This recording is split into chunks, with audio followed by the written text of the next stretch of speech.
What's up, everybody? Good morning. I see the chat has flown today. We got good vibes in here. Good vibes. Big love to every single one of you. Let's get the music pumping. I got to step out for about 2 minutes. I'll be right back, though. I want to see everybody getting engaged, hitting that like button, hitting that subscribe button. If you're not subscribed yet, subscribe and join us here. Vibe to the tunes. Get involved in the chat. Let's build our community. That's what this is all about. We're going live with the show in about 9 minutes.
All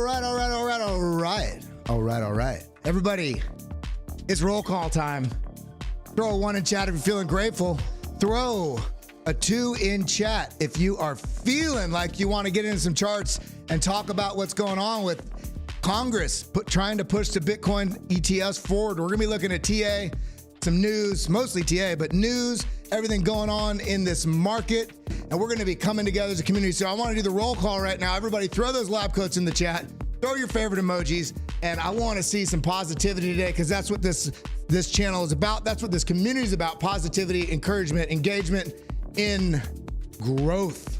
So big love to every one of you. We're going to be getting going here in about 3 minutes. So let's get those comments flying. Everybody hit the like button. We only have 13 likes. We got 31 people in the room currently. Pre-show, you guys are the GOATs. You guys are the OGs here in the channel. So let's get those. Let's get that engagement up. Double check that you are subscribed if you are not yet. And we're going to be going here in a second.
Man, I am vibing today, everybody. I hope you're feeling good. My love and prayers go out to each and every one of you, your family, your friends, and your enemies, because we got to give love and forgiveness to everybody if we're hoping for people to love and forgive us, right? So let's keep this positivity going, and let's dive into this here in just a moment.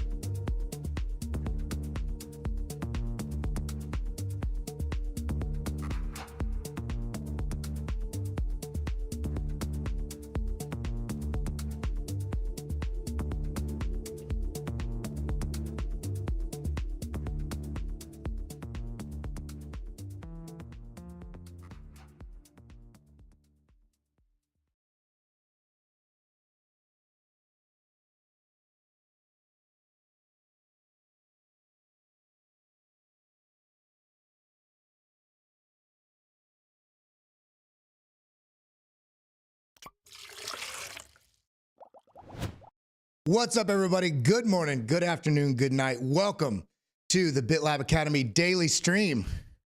My name is Kellam.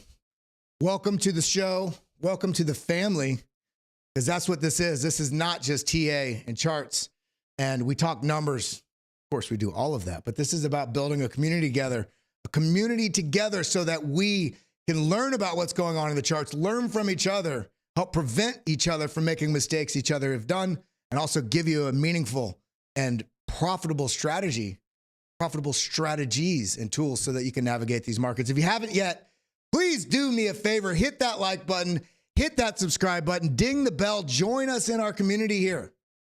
We got a good thing going, and it all comes down to each and every one of you. So I just want to say thank you. We're going to dive right in today. What a bombshell yesterday. Congress says essentially yes to freedom, while the SEC says, no, that's not okay. We are making the decision for people, even though the Congress are those elected officials that are supposed to be representing the people. So what the SEC said was no to America. The SEC said no to something that we all, I mean, even court rulings showed. Hey, man, what you're doing, court rulings essentially said, breaking it down and just, friendly speak. The court said, hey, what the hell are you doing, Gary? There's no reason for you to be denying these spot ETFs other than either, I mean, they didn't say this, but let's be honest. Somebody's in your pocket, or there's some pressure outside of what you're doing that is saying you need to shape the situation in our favor. And that's what the SEC is doing right now. There's no other way to say it, because we have the court saying that there's no difference between this and a futures ETF. There's no reason why these ETFs should be delayed and denied as they have. In fact, I think it was Bitwise just refiled their ETF with a little, or basically they filed some amendments to their ETF application that addressed every single concern that the SEC had said. But yet, Congress writes that letter. And I'm going to break that down here in a second. Congress writes a letter saying, hey, man, there's no reason why this should be delayed or denied. Let's get this going. Let's get back on the side of freedom. Because think about it. Bitcoin itself is programmed and designed to harness the highest level of freedom, which is independent, personal, retail, and institutional. Anybody that's involved with Bitcoin, you have the right to your capital and to be the custodian of your capital and not have to trust whether it's governments, banks, institutions, middlemen. It's a trustless, open network that is verifiable, and everybody has to agree. That's what Bitcoin is. So anybody that still is against it, I beg you to ask yourself, is it your ego that's allowing your ignorance to be shaped by news stories from legacy media and legacy finance telling you this is bad? Is it? Or is it just bad for legacy finance? That's the question we have here. So what's the real reason? There's no reason why this should not be approved. And ultimately, okay, there's some denials that came down the pipeline. But ultimately, this is incredibly bullish for Bitcoin in the long run. Remember, we're in this game for the long run. Yes, we want to trade some of those small time frames because we have to indulge a little bit of our greed. We have to indulge a little bit because we're human. We have to indulge trying to stack as much as possible. And that's what this channel is about. It's helping prevent you from trading that capital away, because it's inevitable that you're going to try and take bigger swings. Let's limit the losses on those swings and figure out how we can make the most out of what's happening in the market, because although we love upside, we're so scared of downside. Let's be honest. We're only scared of downside because we don't have the strategies in place to take advantage of that. Price go up or down is a trader's dream. Don't mind if it goes up or down. In fact, champion it going down, because ultimately, think about it. Let's go ahead and dive into the story. Let's go ahead and think about this. Where is the SEC? Right here. U.S. Congressmen demand SEC Chief Gary Gensler approve Bitcoin ETFs. Why is this both bullish and bearish? This is ultimately long-term bullish, because even though the SEC immediately basically issued denials almost within like an hour or two of this letter going from Congress to the SEC, this is bullish because this is showing government bodies, or at least bodies that are in the government. Obviously, it's not all of them, but there are bodies within the government that are saying this is inevitable. And even if they're not saying that, there's no reason why this should not be approved. So then, if price goes down from here, and I've been saying this for, months. If it goes down from here, let's not be frustrated with that. Let's say, hallelujah, I have some incredible opportunity to stack up at lower prices. So in a way, let's be the champion of being excited about lower prices. Because if we got Congress saying spot ETF needs to happen, think about that capital that's coming in. Jump in before those shelves are cleared out. Meaning, jump in before the institutions, the onslaught of new adoption, the onslaught of big money, the onslaught. We haven't even put our toe on the scale yet to really see what's going to happen when this capital comes in. I want to be in ahead of it. So it's a lot easier to endure the volatility when you have that low price. So think about that. Now, let's go ahead and look at what this story is really about. What really happened? And first off, let's come back here really quick.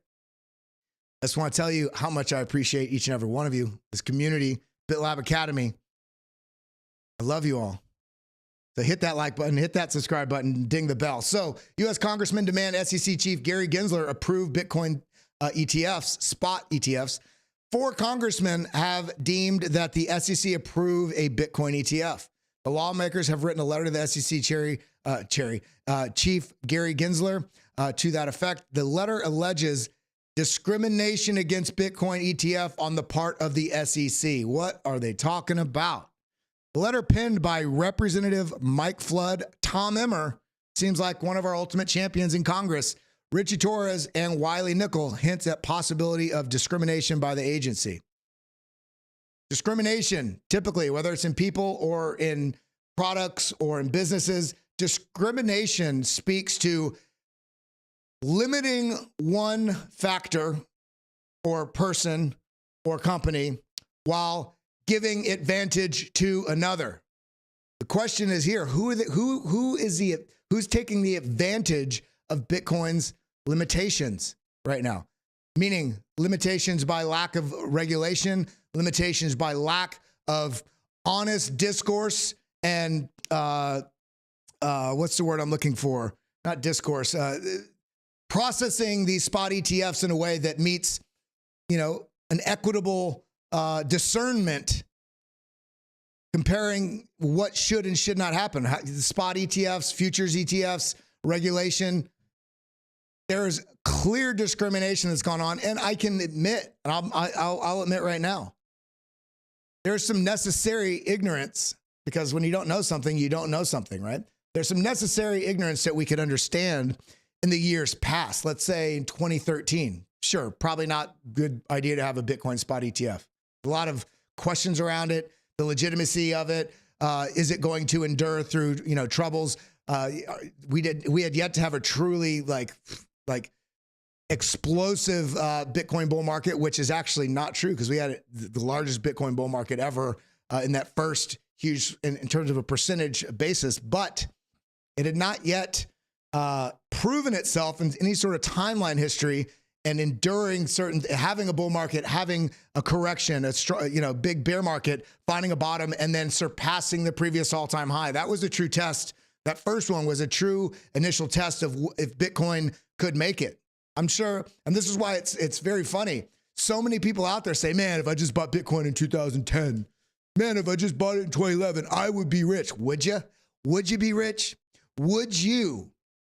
If you were emotional, and I mean, I know people that heard about it in 2010, 2011, if I just bought it when I heard about it. Well, if you didn't have the true understanding of Bitcoin at that level and where it could go, and of course, it's all hope and speculation at that point.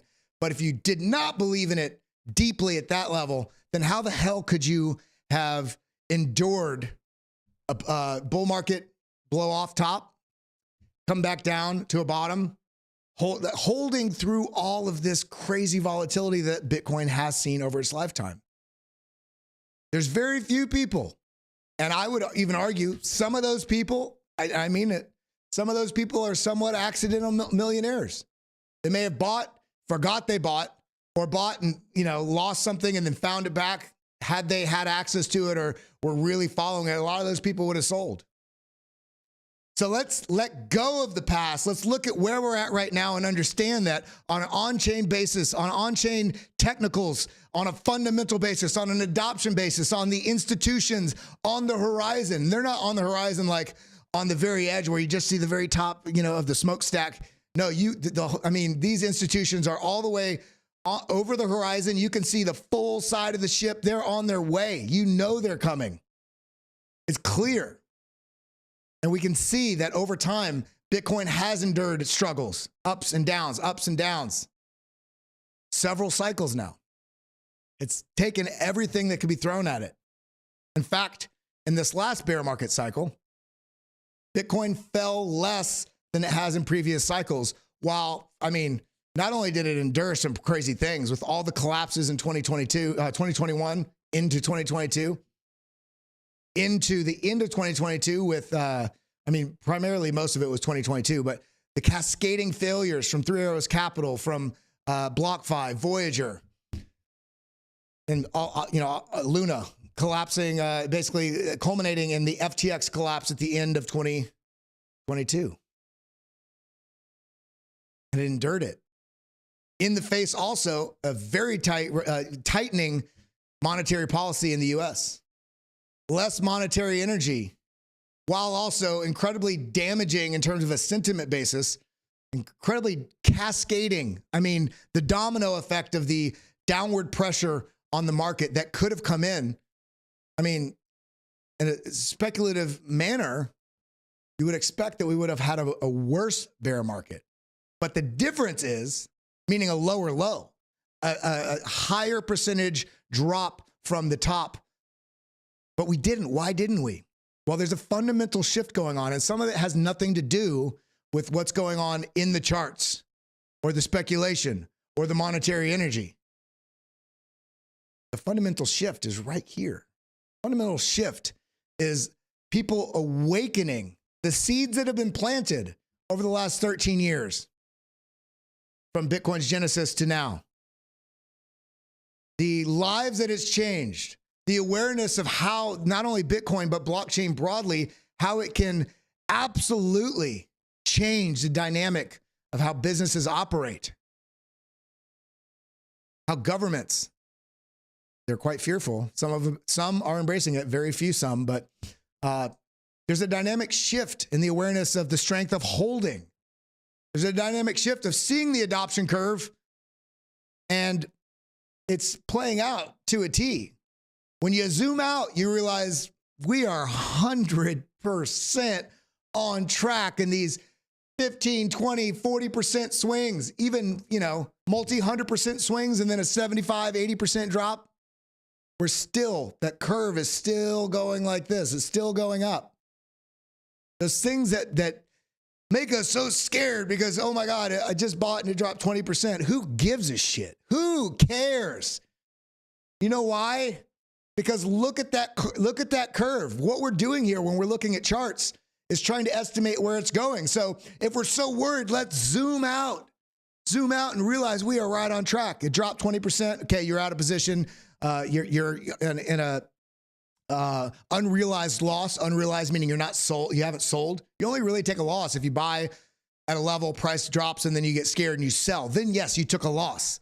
But if the price has fallen, and I'm speaking most specifically on Bitcoin, and you have an idea, at least let's say 60% belief that this adoption is coming. The institutions are on the horizon. The spot ETFs will get approved. Smart money's coming in.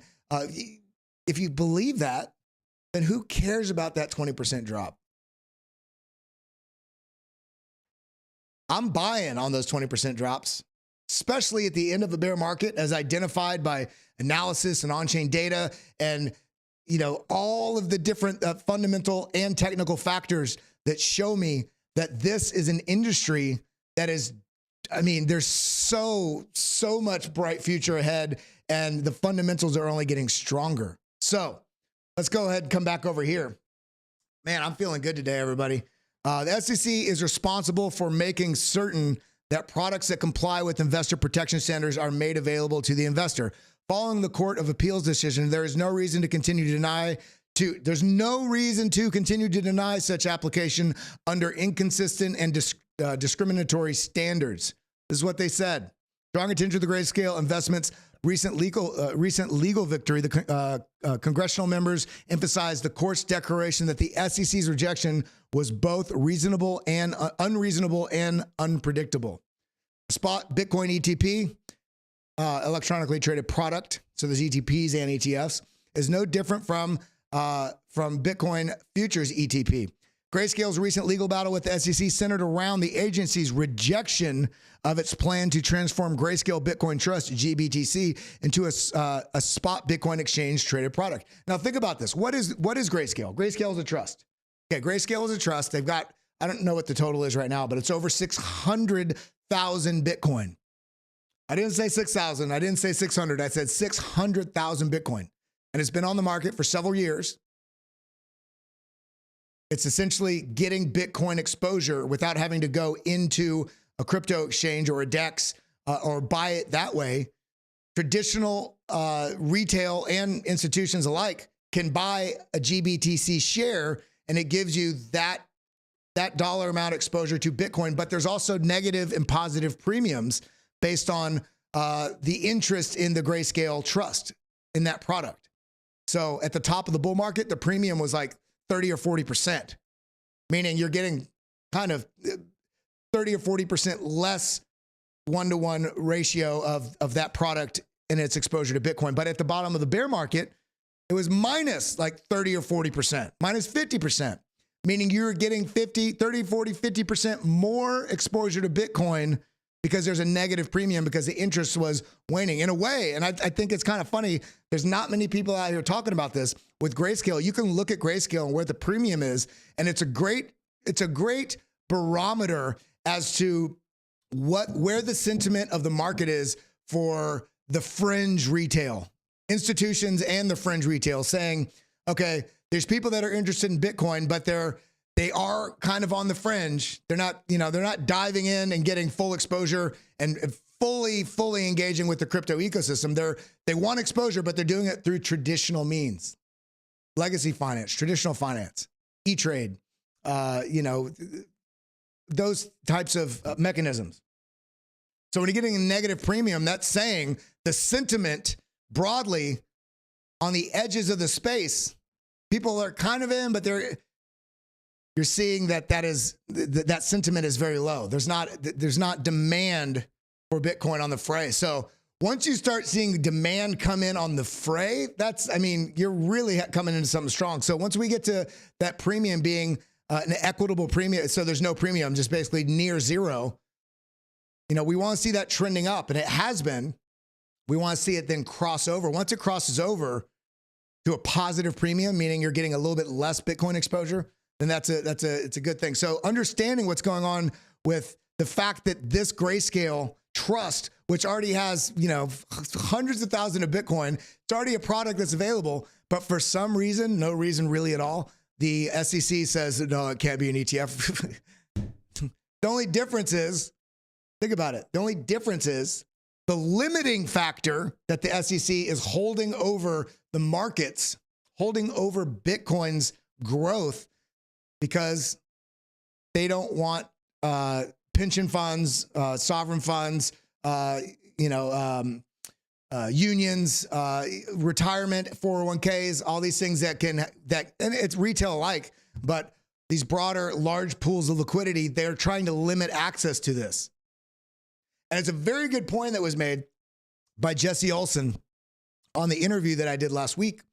It was on Discover Crypto. And a lot of people are not really taking into consideration that we have to be aware of this. When these institutions do come in, let's say the ETF is approved October 16th. Let's say it's approved February. It doesn't matter when it's approved. It will get approved at some point. Whenever it's approved, is there going to be a dynamic shift in how the bull market operates? And we have to consider that. Because once pension funds are involved, do they want a true explosive boom and bust cycle? Because they typically are long-term holders. But if they're long-term holding funds in a pension fund, if they're long-term holding an allocation from their pension fund into Bitcoin, a Bitcoin spot ETF, whether it's BlackRock or 21 shares or any of them, and you have people that are 65, 75, 85, 90, 95 that have their capital, a good portion of, their life, that, at that point you're not working if you're 90, typically, not all the time, but typically. And that's, it's very important. And they're not looking, there's a consideration that has to be made of how that money is going to be managed and the allocations that go into spot ETFs. Is there going to be suppression in the market to prevent true, just absolute, 3, 4, 500% gains, because they don't want the 70 or 80% losses? Because if somebody's 90 and then all of a sudden you get a year and a half bear market, which is typically what we see, they may have to endure the last couple of years of their life with a huge portion of their wealth down. So we have to take in consideration that. But at the end of the day, that is a choice of where people put their money. That's a choice of how people allocate their money. These are products that are absolutely necessary for the world. And that's one of the reasons why I'm so honored to be able to be a part of this community with y'all, host this, talk with you all, and because Bitcoin is the future. And there's going to be some hiccups along the way. There's going to be some trouble. There's going to be some lack of understanding. And that's what this channel is about, is bringing that understanding. And the fact of the matter is, this is an opportunity, and people have to choose what they want to do with that opportunity. But it's each and every one of y'all's freedom to choose what you want to do or not do with this opportunity. And so the reason I titled this stream today and put that thumbnail up the way I did it is essentially Congress was saying, this is an opportunity. This is something that we should push forward because freedom, right? And SEC says no. Well, come back over here. Let's come back over here. We got a couple of other things we want to talk about. We're going to be diving into We're going to be diving into the charts here in just a moment. So everybody stick with me. Hit that like button if you haven't yet. Shout out to the 109 people in the room. We only got 52 likes. Everybody, make it your mission when you watch any YouTube channel, not just mine, you engage with that channel because it's giving you something. You're there to watch. So we're spending our hard-earned time. Let YouTube know you like this content. You're also helping crypto because you're letting YouTube know you like crypto content. So hit that like button and join us here. Now, Chainlink, we got to talk about this. Chainlink to Revolution. This is kind of something that's been bubbling on the surface. People are aware of this, but I just wanted to re-emphasize this. Chainlink to revolutionize payments by payments market by linking Bitcoin, Ethereum, Ripple, IOTA, and more with Swift. Now, what is Chainlink? I'm not going to go in too deep on this, but it's important not to just buy assets because you hear other people talking about them or you see a chart. Now, if you're trading it on a 15-minute chart or a 1 hour or a 4 hour chart and you're not doing anything long-term, sure, be in and out, don't know about it. But I want you all to make it your mission to really do at least some diligence, at least some due diligence where you become, what do I say, ambitiously curious about the assets that are in this ecosystem because they are going to absolutely be integrated into many of the different systems of our life. And it's important to know what the functionality of these different assets are because it can help give you some sort of idea and projection as to how they may be integrated and what that sort of what that looks like in terms of not only the adoption, but how broadly those integrations can affect the adoption and the growth of that community. In this case, Chainlink. Chainlink's an Oracle coin. It's an Oracle protocol, I should say. And with this protocol, it's meant to, pull information in a decentralized fashion. So it's an absolutely trusted source, whether it is data for weather, whether it's financial numbers. Because think about it, if I am running some sort of business and there's different asset prices, whether it's different foreign currencies, whether it's different crypto assets, whether anything, whether it could be sports numbers, anything where you need the exact number and you're trusting what it is. It's not off by a penny or 0.00001 penny. Because when you have major financial transactions going on, or you have sports betting, or you need to know what the trusted source is, and it's not skewed by even the smallest amount. So Chainlink goes out there, it's an oracle. It goes out there and pulls this information in a decentralized manner and creates an authority, a trustless authority, so you know it's not being skewed, so you can rely on the data that's being present. That's why this is so important. It's probably the most, I would say, other than Bitcoin and Ethereum, I would say in terms of what this protocol does is probably among one of the most important in all of the digital asset ecosystem. And there's other Oracle projects out there, but none of them come even a tenth as close as Chainlink. Very important project here. So the Chainlink cross-chain interoperability protocol, so they're moving into cross-chain as well. Not moving into, but expanding on, I should say, is touted as a level 5 security standard, ensuring unprecedented decentralization and on-chain risk management and cross-chain transactions. A lot of words there. Trustless, secure, gathers data from multiple sources, and has the authority because it's decentralized and trustless that you can absolutely, more than anything else that's out there, trust the data that you're getting. and having an interoperable reading and sharing of information. Absolutely incredible. Industry stakeholders, including leading financial institutions and DeFi protocols, are aligning with CCIP to mitigate the losses from bridge hacks and to secure trillions in tokenized assets transacted daily on blockchain networks. Because remember, I talked about this about a week or maybe 2 weeks ago. There was a report about, I don't even remember, a month or two ago. I think it was from McKinsey. I could be misquoting that, but there's a report that had, well-respected consulting company, I think it was McKinsey, that suggested that the tokenization of real-world assets, could be real estate, could be art, could be anything, is basically going to be a $15 to $20 trillion market by 2030. Think about that. We're not even talking about just the value of Bitcoin. We're talking about the tokenization. What was I saying before? How important blockchain is going to be and integrating into basically almost every system we have in the world. Logistics, medical records, NFTs, right? NFTs, medical records are going to be NFTs. There's so much that's going on here. Tokenization, as I said, real estate, cars, everything out there. And in order to do that, there's going to be multiple different chains. There's probably going to be a few leading layer 1, layer 2, probably even layer 3, and different NFT protocols. And there's going to be a lot of different things out there. And it's going to become increasingly important that these things don't stand alone, completely isolated and cut off from one another.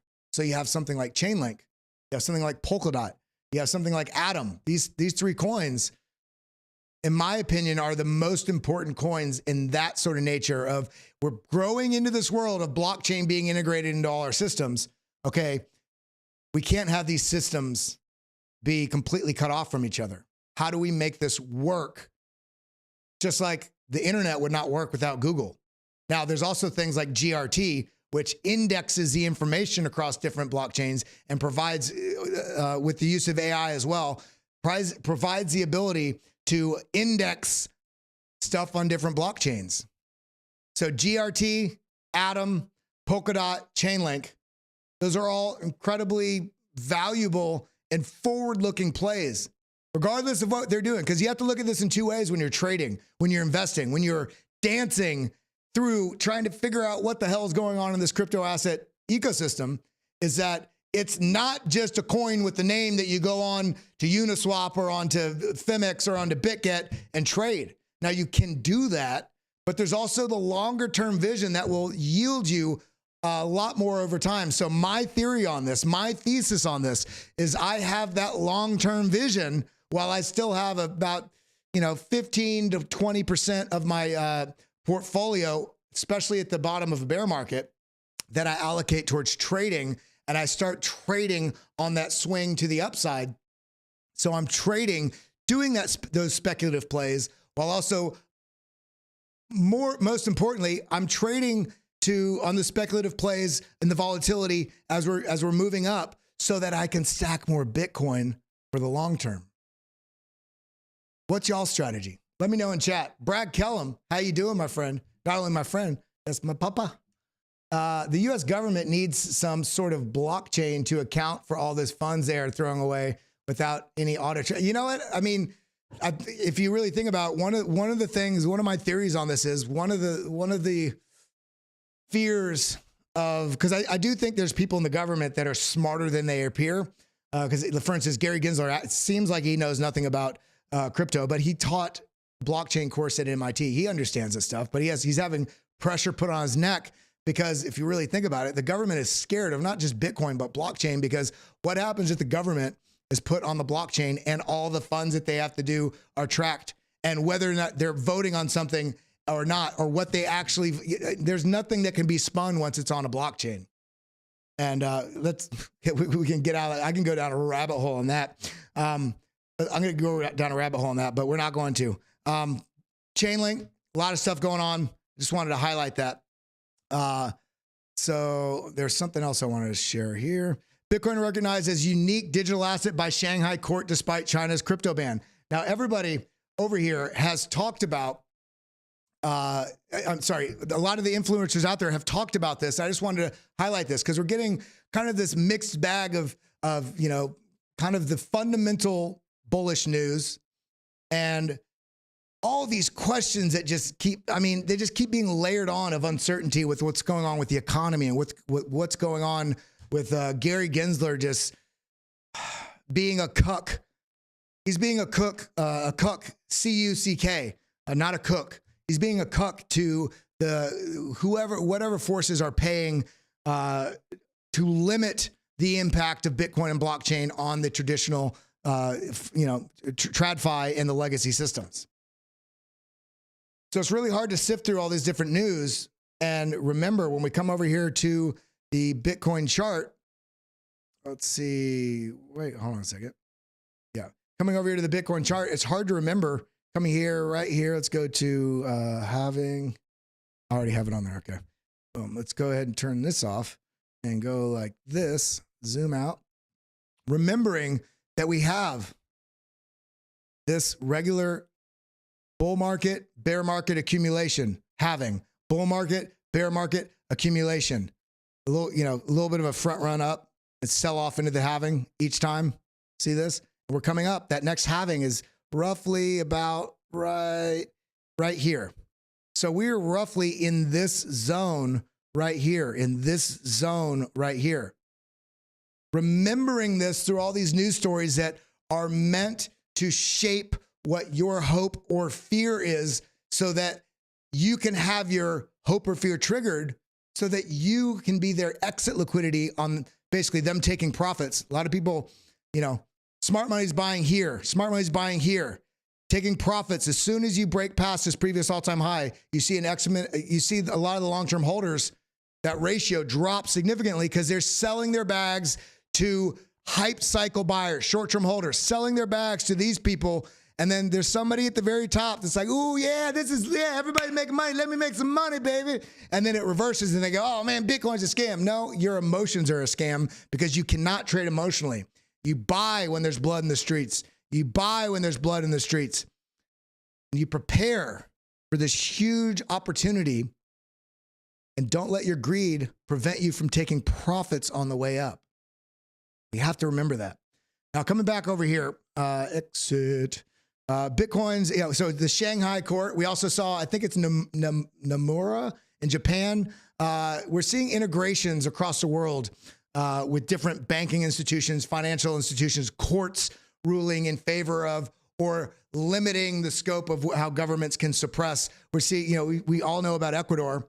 There's so many different fundamental developments in terms of access points and government regulation and awareness that's coming into Bitcoin over this last year and a half. That's just, it's phenomenal that people get scared when price action pulls back a little bit. Because as I said, to me, when it's pulling back a little bit, I say, oh, I get another opportunity at this price. That's what we all want to, that's where we all want to be. We're looking for opportunity, not looking to claim why we are a victim. I am not a victim. You are not a victim. We are the result of the actions we're taking. And are our actions informed or not? Is part of our actions also with integrating healthy risk management and healthy capital allocation with diversification within this crypto asset portfolios? That's what we want to talk about. So we've talked about enough news. Do you guys want to do some TA? You guys want to look at the charts, see where things may be going? Throw a 1 in chat if you do. And I just want to say, shout out. I didn't shout out the crew earlier. So while you guys, everybody, I want to see lab coats. I want to see where you're tuned in from. And I want to see 2 assets that you want to see some TA on. We'll get to it here in a second. Once I see all this chat flying by, I'm going to do roll call real quick. We got Randall Dance, my man, Red Elephant, Alexander G, Matt C, Falco, Karen Swigart Harris. Who else? We got the whole crew in here. Bit Voodoo, Theo Rodriguez, Silky, otherwise known as Brad Kellam. You guys can refer to him when you see him in here. Just say, what up, Silky? Crimson Caravan Company, Crimson's girlfriend, Alexandra G. Let's see who else we got. And I do think there's quite a few of you BitLabbers that are going to be meeting up at the CNFT, I believe is the conference you guys are going to. So I hope to see some photos and some videos from you guys. JS, boosted 2 J's. Justin Eubanks, what up? Yeah, we got the whole crew in here. So I'm gonna Sawtooth Hiker. I saw Quarter Crawler as well. Total Clinic Solutions. I'm George too. All right, let's get this going. Let's go ahead and look at what is happening in these charts. Bitcoin, talk to me, baby. What has changed? I saw a bunch of people. Bitcoin's pumping. No, it is not. This is a pump. This is a pump. This is a pump. This looks to me like a setup to take chumps liquidity. This is a pump, pump, pump. Currently, this is a setup for chumps. Question is, are you a chump? I don't think you are, because you're here watching BitLab Academy, daily stream. A lot of you are in the BitLab Academy courses and in our Discord. This structurally has done nothing to suggest bulls are on the horizon of coming in charge. That's what we really need to acknowledge. This is why I said, I am not bullish. Even if we come up here and break this level here, yes, there is a bullish case that is starting to be made, but until we come up here and clear these previous lows, and remember, right after that, we have the previous high. So we have this zone here from 28, basically 28, right at $29,000, 28.8, all the way up to 31.8. So we got a $3,000. Is that three? Yeah. 20, 29, 30. Yeah. A $3,000 sort of zone that's going to be a little bit of no man's land. And what you all have to realize, if we do, let's talk bullishly here. If we do get some, something changes and we get a positive news story and all of a sudden we break out and price action really starts pushing up. You know what? I'm not hating on that. I would love that opportunity, but I want you all to practice caution and be very sure of the moves you're making and manage your risk, most specifically in this entire zone here, because what happens is, as soon as this starts pushing up, especially as soon as this breaks, people are going to go 100x long, 35x long, and then all of a sudden they're going to be liquidated and they're going to be like, what? And you're going to lose all this time and energy and education and your personal self-value. I've lost $70,000 in 2 trades in about 10 minutes. And I was questioning who I was as a human being. I was like, I don't want you to do that. So don't buy into the hype of the start of a green move. You may miss some of this. I would rather miss some of this than endure. If this does break out, here's the point. I'm not saying don't trade it. Here's the point. If this does break out of this, trade the breakout, the retest, and this like this, and have it on a short time frame. This would be basically on like the 4-hour chart swing trading or the 1-hour chart. And you have an exit plan and you take advantage of the exit plan by taking profits, increasing the capital in your portfolio so that if this does come up and bounce and push up here, in this zone right here, above this low and below this high, I truly believe there's going to be some liquidity washouts that is going to steal. Actually, I take it back. It's going to allow chumps to donate their money to help buy them a boat or send them on vacation. Don't send smart money on vacation. Be smart and have the capital to send yourself on vacation. That's what this is all about. So until we get above this zone, this zone right here, this 31.7, 31.8 zone. So I'm really calling it 32 because we very well could have a wick up. It's going to trap people, come back down, wash people out, and then make the move. So I'm just saying that before we get into what I'm actually seeing on the charts, because as I said, I'm not seeing a bullish setup here. I'm seeing the start. I'm seeing a brick or two out of a mansion. We only have 1 brick. I can't say, if I know that this brick is going to be a mansion and somebody puts a brick on the ground, I can't say that's a mansion. People will be like, no, that's a brick on the ground, and I'm going to step over it. That's essentially what smart money does, because you see 1 brick and you think it's a bullish move. So on the 3-day chart, nothing's happening here. This does, this closes in 8 hours. So at the end of this close, at the end of today, the close of today's daily candle, then this may be setting up for, where are we looking? A move potentially to the upside, because this candle currently is a potential, this 3-candle downtrend, this is suggesting that we may be moving up. But we can see with the uncertainty that's in the markets that, look at this, similar candles back and forth. This is basically like a hammer candle wick to the downside. Then we have similar inverted candle here, a spinning top here, a huge candle to the upside, back down. The candle bodies are roughly the same. It's consolidating sideways. Liquidity washout to the upside. Is this going to come up here, test this, to move down? Or is this even just going to just consolidate at this level? There's no determination looking at this on this 3-day chart. So let's go ahead and get some better resolution. Let's get down to the 12-hour. What are you saying to me, baby? Let's see. Looking here at the 12-hour, currently, yeah, we had this push up from September 11th all the way up to this ultimate, like, absolute, oh my God, this is such a bullish high, 24,473. Remember, this is not bullish because this is a lower high from this previous high here, showing that the bulls are trying to make the move, or somebody's pushing people to be bullish so that they can make a move back to the downside. Another attempt here, another lower high. 12-hour candle comes right back down to essentially equilibrium. What does this look like on the 4-hour? I mean, this is all in the last 4 hours. This got sold off. What does it look like on the 1-hour? Look at that. It was right on that point of control that we were seeing a second ago. See this teal line that's moving. This is the, it's showing you where the highest amount of volume traded, what price level. So 26.5, 26.6. This is the highest amount of volume traded at what price, right? So this was a trap, only to be reversed back down. Let's go ahead and try. I bet this is a high volume candle. Excuse me, high volume candle, likely stopping volume, and then down. Looking here, look at that. High volume candles are these teal candles, stopping volume, and we also got the bearish signal here, and then moved back to the downside. And we immediately followed by high selling volume, stopping. Look at this, is just liquidity. They're saying, okay, let's push it. Okay, take their money. Now let's reverse it. Okay, let's take their money. That's all they're doing. Are you donating your money?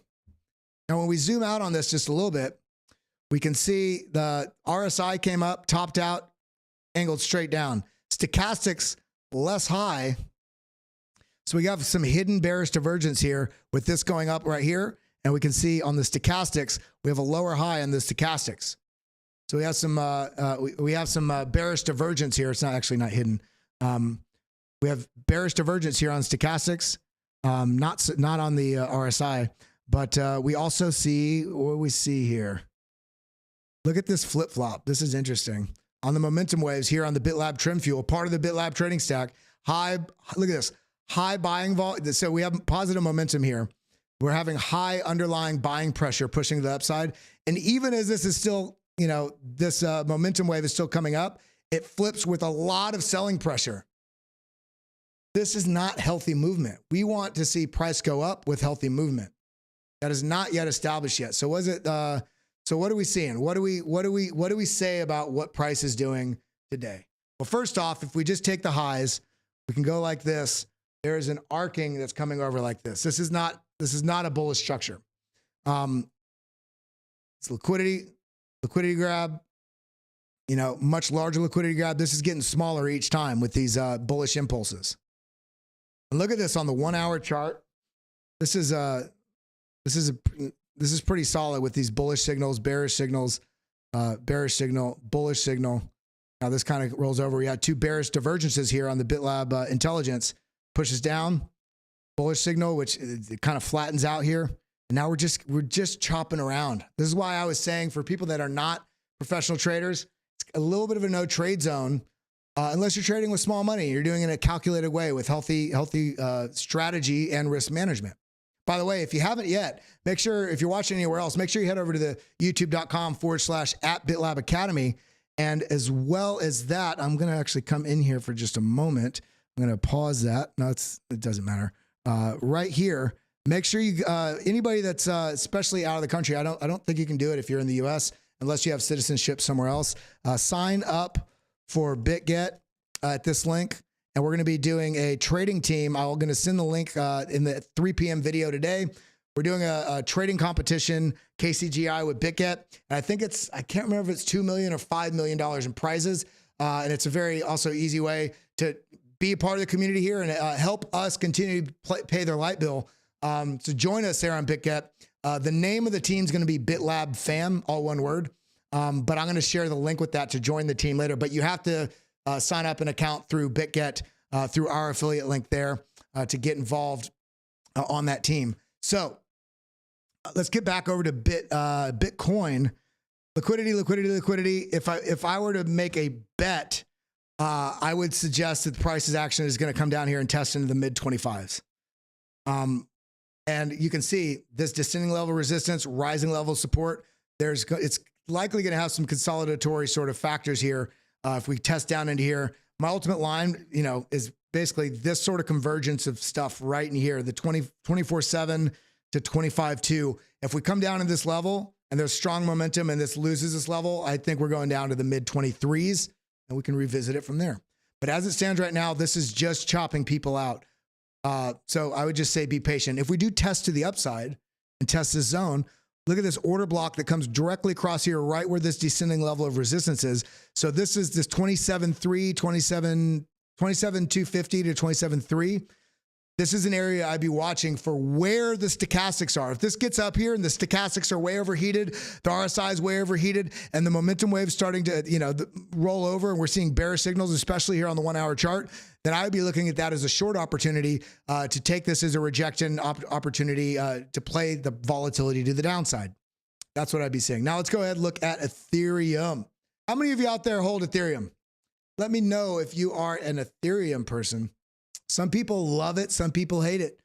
So let's get involved. By the way, everybody, hit that like button. We got 132 people in the room, only 78 likes. That means about almost 65 or so of you not doing the service to the community. My shoe is untied and I keep stepping on my shoelace. So Ethereum, similar to what we're seeing on Bitcoin, pushes up right to this point of control, this teal line that comes out of the BitLab volume. Remember all these indicators we have, the BitLab trend fuel here at the bottom with our multi-oscillator, momentum, money flow, stochastics, RSI. You can actually even double click. You can actually even double click on this, turn on VWAP if you want to see the VWAP as well. You can also turn off the RSI and stochastics. It's when you open the settings, come over here to style. And if you want your lines to be a lot thicker like mine are, you just come here, right here to this line. You can choose. You see down here how that changes the thickness of the lines to make it more or less visible. You can also change the colors. And you have this dashboard of signals being bullish or bearish. And of course, we have the BitLab volume, which not only gives you the point of control and the volume profile of where there's going to be areas of interest. We can also see that we have these order blocks, which are these red and green boxes of high liquidity interest, price action likely attracted back into those zones, could act to support or resistance. But price tends to head back to those regions. And then, of course, you can also double click on this. Just a reminder, everybody, come in over here to inputs. This is a BitLab volume. You come right here to show volume data. You'll see right here on the right, you can see how much buying volume and how much selling volume is comprised in each one of these levels. You can also look at the delta right here, which is you subtract those two things from each other and see which one is there more buying or more selling, and what is that that volume. So there's more selling volume here by 3,185 Bitcoin. You can also come here and do a total. Just look at the total. So there's a lot of different things you can hear. You can also even come here to source, come here to open interest. And you can see, how much open interest is in the chart for different levels, in the order books of buying or selling pressure. So a lot of things you can do with a lot of things you can do with these different indicators. And then of course we have the BitLab Intelligence, which is this and this combined, and this being the cream on crop. BitLab Trading Stack, I love it. Look at this buying setup. Here's your support of that and a confirmation. You can do this 1, 2, 3 confirmation with all the stuff in here. And then of course you have the high volume selling with these purple candles, stopping volume being these yellow candles, high volume buying being these teal candles, stopping volume, mixed with the bearish signal. Man, you're so many signals in all this. All right, let's get back to what we're looking at. We're looking at Ethereum on the 1 hour chart, trying to figure out what's going on with all these liquidity grabs. This is looking weaker than Bitcoin, because on Bitcoin, we pushed up and then the sell-off has this shelf above the previous consolidation point. On this one, pushed up, came back down. We pushed up and found resistance on the low side of that consolidation from the previous consolidation level. And this is consolidating now at a lower level. We did push up, but we came right back down to this level. This is not looking ultimately bullish. I'm looking at this testing down into the 1540s. In reality, I'm thinking this is, whether it's here or this plays out a little bit longer, price action working its way down and testing in this zone here, 1520 to 1530 zone. At this point, this will be telling us, does it bounce here, or is this already a little bit of a break of structure because of this sort of consolidation? But we do see this consolidation is somewhat angled generally to the downside. So is there actually, let me see this. Is there a little bit of a trading channel here? Where is my...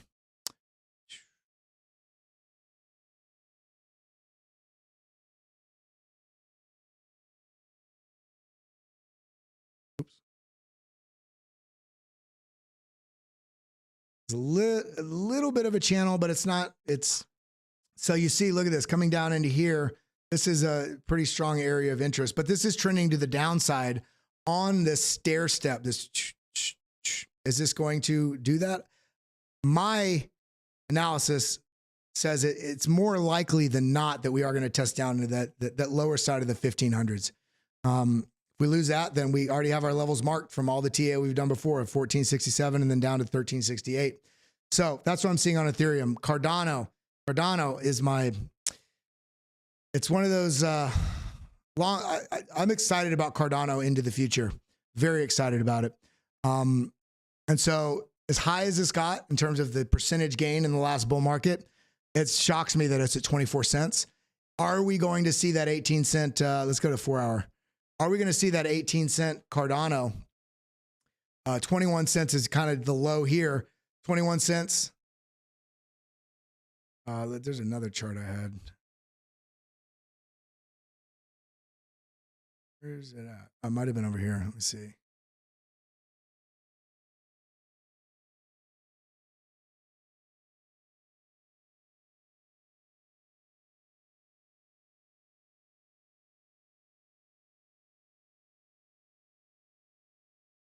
So if this were some sort of similar, it's not, but head and shoulders type of shape, this would take us, I mean, it was right here, shoulder, head, shoulder. This would take us all the way down to about 14 cents, which would also be in line with this descending level of, come on, give me more data. I don't know what's going on there. Yeah, but coming down into this 18 cent mark, that's also something that TA Tim thinks is highly likely as well. We have all these structures that are, I mean, we do have a bit of a base here, but once we lose this base, I think there's going to be very quick selling that gets bought up and likely a bit of a V-shaped recovery here on Cardano if that were to happen.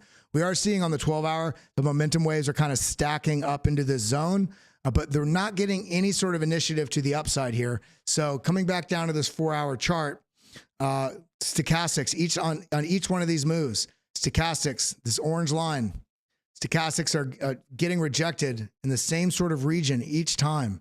Look at this. Rejection, rejection, rejection, rejection, rejection, rejection, double top here, rejection. So it's not looking like it's setting up for the ultimate bullish move yet.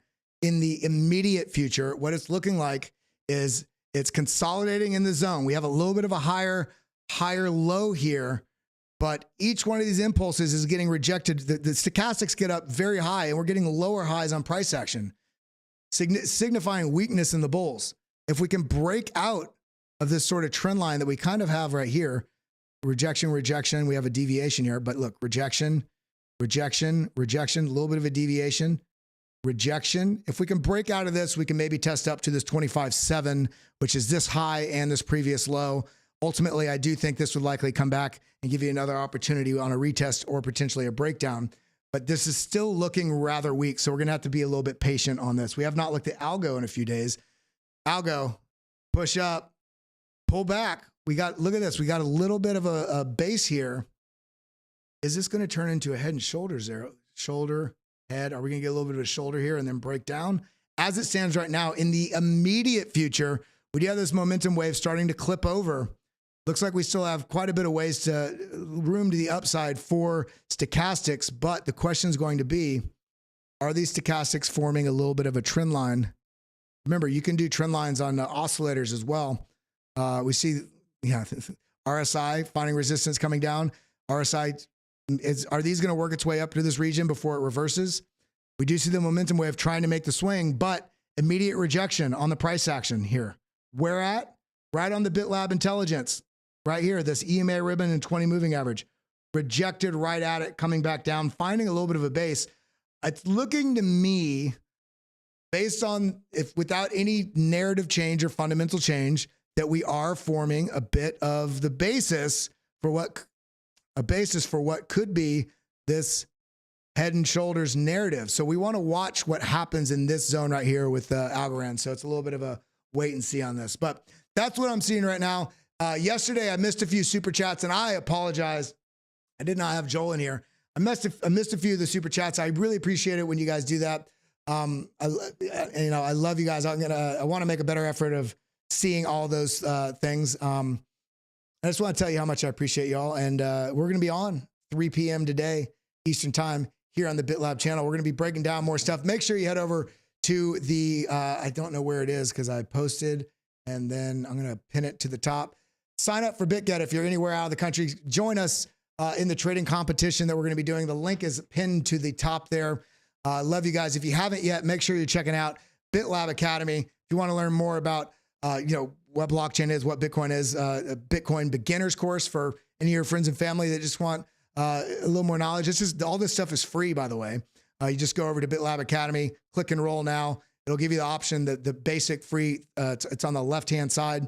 And then we have the all access. This gives you access to all these different courses. And each one of these has anywhere from 10 to 25 lessons in them and quizzes.